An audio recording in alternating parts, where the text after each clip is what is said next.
어떤 중학생애가 여름방학이 돼가지고 학교에서 집으로 돌아왔는데 엄마한테 성적표를 보여주질 않습니다.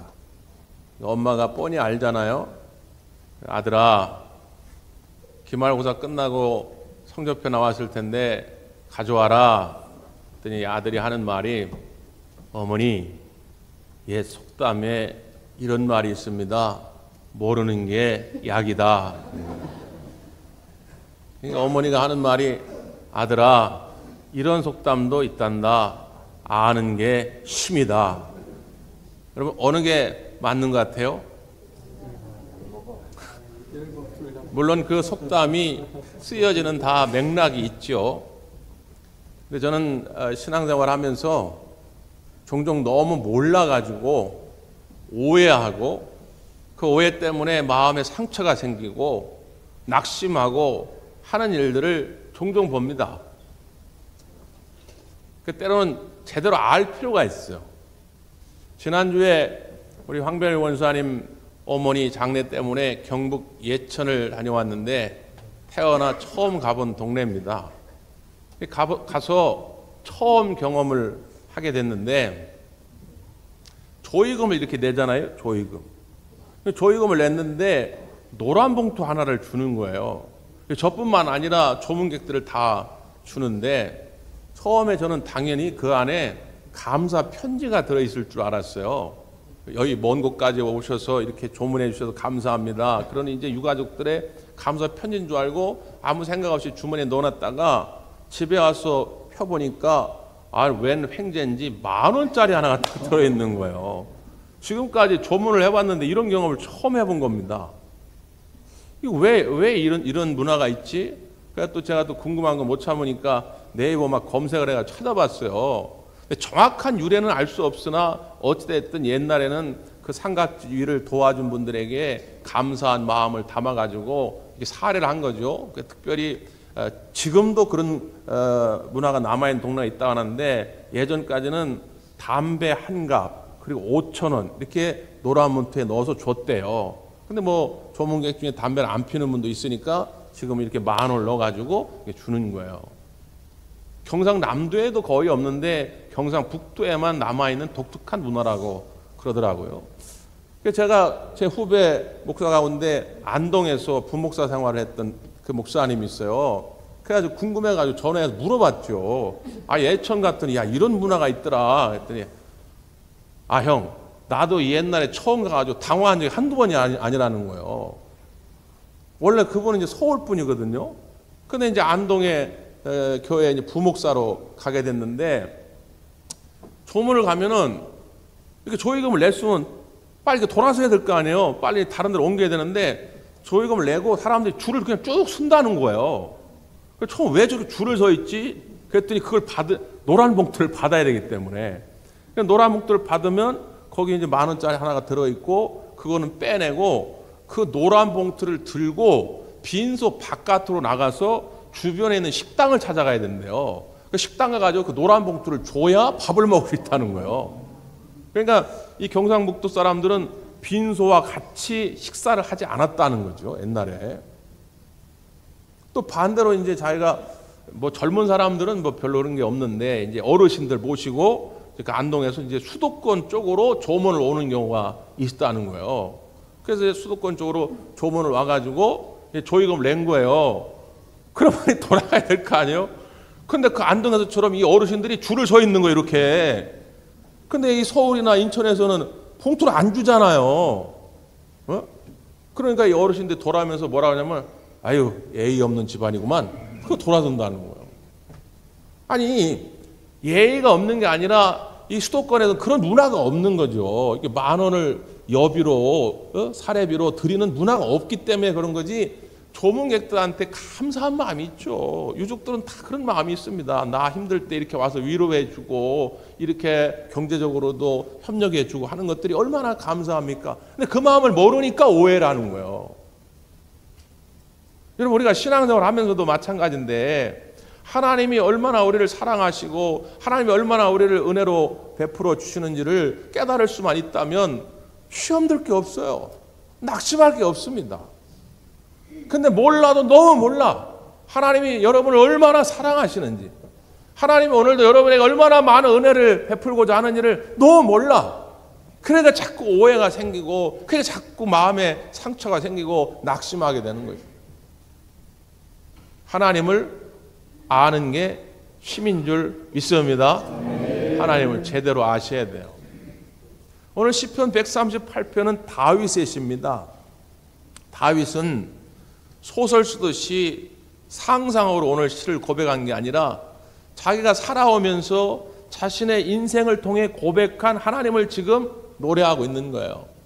1절에 보니까 내가 주께 감사하리이다. 내가 모든 신들 앞에서 내가 주께 찬송하리이다. 이렇게 말하잖아요. 다윗은 분명히 자신의 삶을 통해서 하나님을 만났고 그 하나님 때문에 오늘 감사하고 찬송하는 삶을 살겠다고 고백하고 있는 것입니다. 그러면 다윗이 만난 하나님은 도대체 어떤 하나님이냐 그 말이에요. 그 하나님을 오늘 알고자 하는 것입니다. 자, 먼저 3절입니다. 3절 시작. 내가 간구하는 날에 주께서 응답하시고 내 영혼에 힘을 주어 나를 강하게 하셨나이다. 내가 간구할 때 하나님은 응답하시는 하나님인데 어떻게 응답하시느냐? 내 영혼에 힘을 주어서 나를 강하게 하셨나이다. 하나님이 나에게 힘을 주시는 분이다 그 말이에요. 왜 이게 가능하죠? 하나님은 그 자체가 힘이시기 때문에, 하나님은 힘의 근원이시기 때문에 오늘 하나님이 내게 힘 주실 줄 믿습니다. 이걸 새번역 성경에서는 이렇게 번역을 해놨어요. 내가 부르셨을 때에 주님께서는 나에게 응답해 주셨고 나에게 힘을 한껏 붙돋아 주셨습니다. 이렇게 말합니다. 나에게 힘을 한껏 붙돋아 주셨습니다. 붙돋다라고 하는 말이 이렇게 생긴 거죠. 우리가 나무를 심을 때 땅을 파고 뿌리를 거기다 심지 않습니까? 그 뿌리를 심어놓은 채로 놔두면 어떻게 돼요? 나무가 쓰러집니다. 예? 그렇잖아요? 처음에는 세워져 있는 것 같아도 조금만 바람을 불면 쓰러져요. 나무가 생명을 유지할 수가 없죠. 그래서 땅을 파고 뿌리를 심은 다음에 반드시 어떻게 해요? 흙을 덮어줘야 돼요. 그것도 한 번이 아니라 한 번 덮고 살짝 밟은 다음에 두 번 덮고 또 밟아주고 세 번 덮고 또 밟아주고 이렇게 해줘야 됩니다. 요 뿌리를 덮는 흙을 북이라고 그래요. 북. 그래서 그 북을 자꾸 쌓아주는 거를 붙돋우다 이렇게 말합니다. 붙돋아 줘야 그 나무가 살아요. 하나님은 우리를 살리시기 위해서 우리를 붙돋우시는 분인 줄 믿습니다. 그냥 놔두면 안 되거든요. 물론 평소에는 멀쩡한 것 같아. 평소엔 잘 사는 것 같아. 아무 문제가 없는 것 같아. 근데 인생의 비바람이 보니까 이제 팍팍 쓰러져. 생명을 유지할 수가 없는 거예요. 그러니까 하나님이 계속 붙돋아 주는 거예요. 사랑하는 아들아, 사랑하는 딸아, 힘내라, 힘내라. 붙돋아 주는 것이죠.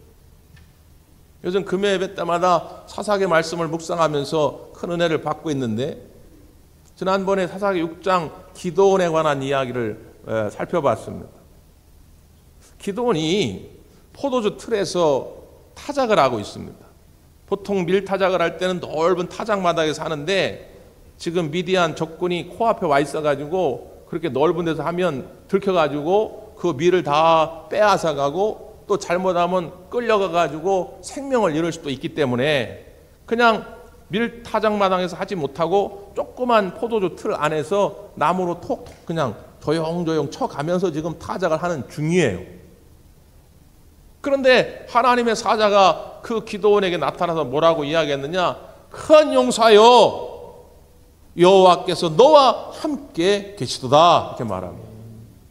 지금 겁쟁이의 모습으로 두려움 가득한 모습으로 지금 포도주 틀에서 타작을 하고 있는데 오늘 하나님은 뭐라고 붙돋아 주시느냐? 큰 용사여, 하나님이 너와 함께 계시도다. 왜 큰 용사라고요? 하나님이 함께 계시기 때문에. 힘 자체이신 하나님이 함께 하시면 오늘 그가 큰 용사가 되어지는 줄 믿습니다. 우리도 똑같잖아요. 근데 기도원은 그 하나님의 음성을 듣고 나서도 용기를 내지 못합니다. 아이고, 하나님 무슨 말입니까? 나는 므낫세 지파의 소속이고 그 아버지 집의 자녀들 가운데도 가장 작은 자니이다. 므낫세 지파는 이스라엘의 12지파 가운데도 작은 지파고, 그 지파 가운데도 우리 집은 작은 가문이고, 그 집 가운데서도 나는 작은 자인이다. 나는 감당할 능력과 힘이 없다는 것이죠. 근데 사사기 6장 16절에 다시 하나님 말씀합니다. 내가 반드시 너와 함께 하리니 내가 미디안 사람 치기를 한 사람을 치듯 하리라 말합니다. 내가 반드시 너와 함께 할 것이다. 야, 내가 힘이야. 내가 힘. 엘샤다이, 나의 전능한 하나님이야. 내가 함께하면 너는 능력을 얻게 될 것이니 네가 미디안 사람 치기를 한 사람 치듯 하리라. 지금 미디안 사람들은 어마어마하게 메뚜기 떼처럼 모여 있습니다. 13만 5천 명의 군사가 지금 이스라엘을 침공하기 위해서 바로 앞에 와 있어요. 그런데 오늘 기도원은 300명의 용사를 모았습니다. 300명과 13만 5천 명, 게임이 됩니까? 상대가 안 되지요. 그러나 힘 되시는 하나님이 기도원 용사들과 함께 할 때 그 300명이 14만 5천 명을 한 사람 치듯 무찔렀다, 그 말이에요. 지금도 마찬가지입니다. 힘 되신 하나님께서 오늘 여러분과 함께 할 줄 믿습니다. 그것을 믿음으로 고백할 줄 아는 사람은 하나님 앞에 감사와 찬송을 드리게 되어 있다, 그 말이에요. 근데 여전히 나의 형편과 나의 지금 자리가 너무 부족하다고 느껴지는 분들 있죠. 2025년 상반기를 돌아볼 때 더 나아져야 할 텐데 더 나아진 게 아니라 더 쪼그라든 것 같은 느낌이 드는 경우도 있을 수 있습니다. 다윗도 그런 경험을 안 한 게 아니에요. 자, 보십시오. 다윗은 이런 고백을 해요. 6절 하면서 6절 시작. 여호와께서는 높이 계셔도 낮은 자를 굽어 살피시며 멀리서도 교만한 자를 아심이이다. 하나님은 어떤 하나님이냐? 높이 계셔도 낮은 자를 굽어 살피시는 분이다. 하나님은 우리와 동떨어진 저 멀리 계신 분이 아니라 하나님은 늘 우리 곁에 계셔서 우리가 낮은 자리에 있을지라도 우리의 모든 문제를 굽어 살피시는 하나님인 줄 믿습니다. 남들은 내가 낮은 자리에 있다고 무시하고 멸시할지 모르지만 우리 하나님은 무시하지 아니하시고 우리의 그 형편을 살펴주시는 분이다, 그 말이에요. 오히려 성경은 어떤 사람을 하나님이 기쁘게 쓰신다고 말하냐면 그 낮은 자리에 있으려고 하는 겸손한 자들을 하나님이 쓰신다라고 말합니다. 오히려 하나님은 교만한 자를 쓰지 않으시죠. 왜 그럴까요? 교만한 자와 겸손한 자의 아주 특이한 차이점이 하나 있는데 그건 뭐냐면 교만한 자들은 당연한 것을 당연한 것으로 알아요. 겸손한 자는 당연한 것을 은혜로 합니다. 이스라엘 백성들이 출애굽을 하는데 처음에 먹을 것이 없었거든요. 그러니까 하나님이 하늘에서 만나를 내려줍니다. 만나. 처음엔 그것이 너무 큰 은혜였거든요. 그런데 그게 하루 이틀이 되고 1년이 되고 2년이 되고 10년이 되니까 그냥 당연해지는 거예요. 그래서 이스라엘 백성이 교만함에 빠지게 되니까 이제는 그 만나가 은혜가 아니라 지겨운 것, 하찮은 것, 맛없는 것이 됩니다. 감사를 잃어버리죠. 그 원망과 불평이 쌓입니다. 그러나 겸손한 마음을 가지고 있는 자는 모든 것이 당연하지 않아요. 이전에는 엄마가 아침에 일어나서 밥을 해줍니다. 도시락을 싸줍니다. 그게 너무 그냥 당연한 것처럼 여겨진 거예요. 그래가지고 어느 날은 반찬이 마음에 안 들어. 엄마 이딴 식으로 반찬 해놓을 거야? 엄마 나 사랑하지 않는 거야? 엄마 나에 대한 애정이 이제 식은 거야? 엄마 나 어디 다리 밑에서 주워온 거야? 별 생각을 다 합니다. 네? 그러나 내가 철이 들고 겸손한 마음을 갖게 되면 그 모든 것이 당연한 것이 아니었음을 깨달아요. 엄마도 피곤하고 아침잠이 많은데 더 자고 싶고 그럼에도 불구하고 사랑하는 마음으로 나를 위해 희생했다고 하는 걸 깨달아요. 그때 그것이 은혜임을 알게 된다, 그 말이에요. 그러니까 하나님은 겸손한 자를 쓸 수밖에 없는 거예요. 겸손한 자를 사용할 때에 그들이 모든 것이 하나님의 은혜인 줄 알고 고백하기 때문에, 하나님께 영광을 돌리기 때문에 겸손한 자를 하나님이 사용하는 것이죠. 오늘 여러분, 내게 부족함이 있다고, 내가 지금 낮은 자리에 있다고 그것 때문에 좌절하지 말고 그것으로 말미암아 오히려 더 겸손해지시고 하나님께 매달려 하나님의 은혜를 구하는 자들이 되기를 간절히 바랍니다.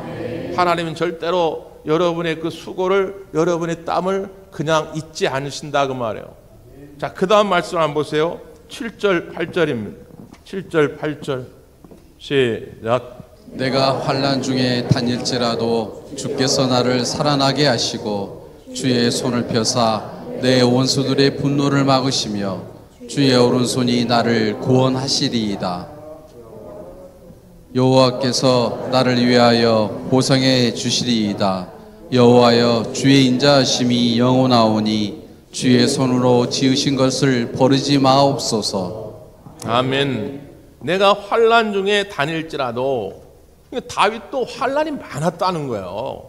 다윗이 지금까지도 이스라엘 역사 가운데 최고의 영토, 최고의 국력을 자랑했던 왕이거든요.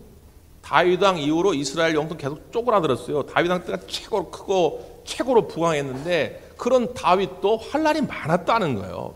그럼에도 불구하고 다윗이 하나님 앞에 감사하고 찬송하는 것은 뭐냐? 그럴 때마다 하나님이 손을 펴사 나를 그 환난에서 구원해 주셨다는 거예요. 과거에 그렇게 구원해 주셨으니까 앞으로도 구원해 주실 것을 나는 확신한다는 거예요. 앞으로도 그렇게 하실 것이기 때문에 나는 오늘 감사와 찬송을 하나님께 올려드린다는 거예요.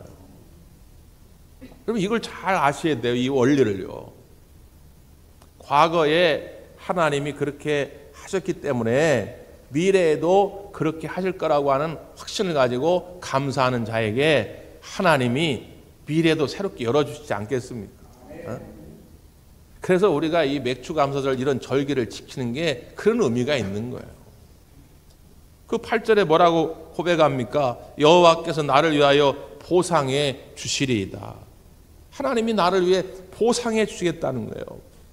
옛날 우리 가지고 있던 개역 한글판은 이렇게 번역을 해놓았어요. 내게 관계된 것을 완전케 하실지라, 이렇게 말합니다. 내게 관계된 것을 완전케 하실지라. 이게 무슨 이야기냐면, 왜 우리가 현재의 삶을 감사하고 찬송하지 못하느냐? 왜 미래에 대하여 소망을 갖지 못하느냐? 지금까지 살아온 인생을 보니까 너무 뒤죽박죽인 거예요. 너무 억울하고 속상하고 열받고 화나고 이런 일이 너무 많은 거예요.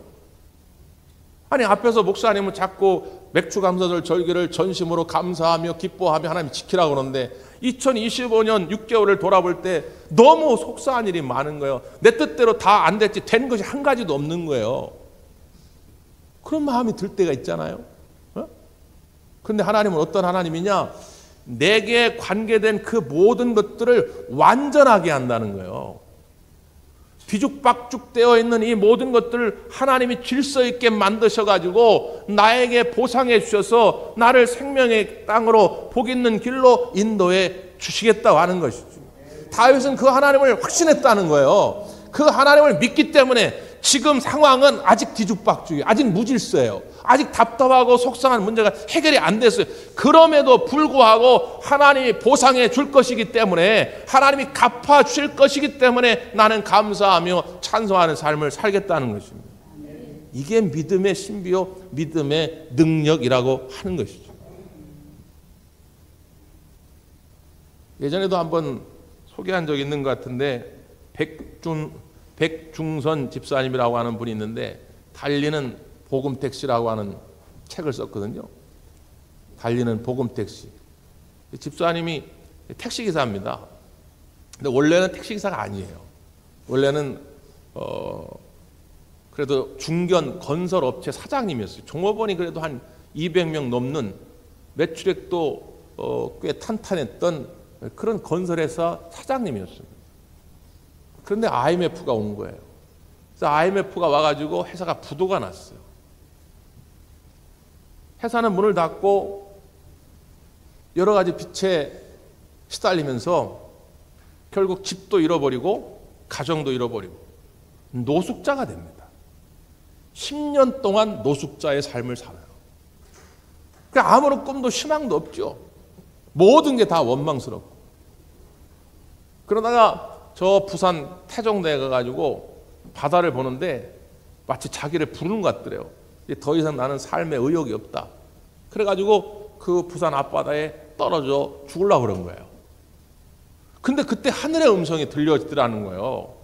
뭔가 설명할 수 없는 그런 음성이 자기한테 들려지는데, 이 어리석은 자야, 내가 너를 위해서 많은 것을 준비해 놓았다. 이제부터 나를 믿고 살아라. 그러더라는 거예요. 그게 그때는 불투명하게 좀 희미하게 보였지만 나중에 그것이 하나님의 음성임을 깨달았던 것이죠. 아, 하나님이 나를 위해 많은 것을 준비해 놓으셨구나. 그래서 한 2년 동안 준비해가지고 택시기사가 됩니다. 그리고 부지런히 승객들에게 복음을 증거하는데, 그냥 다짜고짜 예수 믿으세요 그러면 사람들이 다 거부감을 갖죠. 그런데 이제 이런저런 얘기를 나누면서 지난 10년 동안 자기의 삶의 이야기를 나누면 승객들 가운데 듣다가 눈물을 흘리는 사람도 있고, 나도 그런 상황 속에 있다고 고백하면서 그 예수님을 영접하는 사람도 있고, 뭐 여러 가지 이제 간증거리가 있게 된 것이죠. 그 책에서 그 집사님은 이런 고백을 합니다. 하루에 40명의 손님을 태웁니다. 죽을 만큼 힘든 시절을 겪어봤기에 진심에서 나오는 말로 손님들에게 간증합니다. 제 이야기를 들은 손님들이 쉼을 얻을 때 행복을 느낍니다. 삶을 포기한 채 10년의 방황을 한 것도 사람들에게 희망을 주기 위한 준비 기간이었구나 하는 생각이 듭니다. 환난 중에 구원하신 주님을 자랑스럽게 여기고 그분의 명령대로 빛과 소금의 사명을 다할 것을 약속합니다. 지나고 보니까 그 10년 동안의 환난의 길도 결국 나를 구원하신 하나님을 찬양하고 간증하게 하기 위한 하나님의 섭리가 있었음을 깨닫게 되는 것이죠. 지금은 뒤죽박죽 인생이지만, 지금은 억울하고 속상한 일 투성이지만, 오늘 하나님은 나를 보상해 주시는 분이다. 나의 모든 관계된 일을 다시 질서 있게 만들고 완전하게 하시는 분이다. 이걸 깨달으면 소망 가운데 살아가게 될 줄 믿습니다. 그걸 고백하는 시간이 감사의 절기라 그 말이에요. 예레미야 33장 2절에서 우리 하나님을 어떻게 소개하고 있습니까? 이를 행하시는 여호와, 그것을 성취하시는 여호와, 이렇게 말씀하고 있지 않습니까? 하나님은 일을 진행하시고 시작하시고 또 그 일을 완성하시고 그 일을 성취하시는 분이다 그 말이죠. 여러분이 하나님 앞에 제약된 일이 아니라면 2025년 시작하면서 하나님, 우리의 가정과 우리의 가문이 하나님 뜻 안에서 복 있는 가문 되기를 원합니다. 번성하는 가문이 되기를 원합니다. 하나님, 우리의 기업이 축복의 통로가 되어서 하나님의 은혜와 사랑을 나누는 통로가 되기를 원합니다. 하나님, 내가 영과 육이 강건해져서 내가 하나님께 쓰임받는 인생이 되기를 원합니다. 그렇게 기도했다면, 그렇게 소원하셨다면 하나님 반드시 그렇게 이루어 가실 줄 믿습니다. 지금 여러 가지 장애가 있다 할지라도 그것 때문에 여러분 포기하지 마시고, 일을 시작하신 분이 결국 일을 완성하시고 성취하시는 그 하나님을 바라볼 수 있기를 간절히 바랍니다. 기도하겠습니다.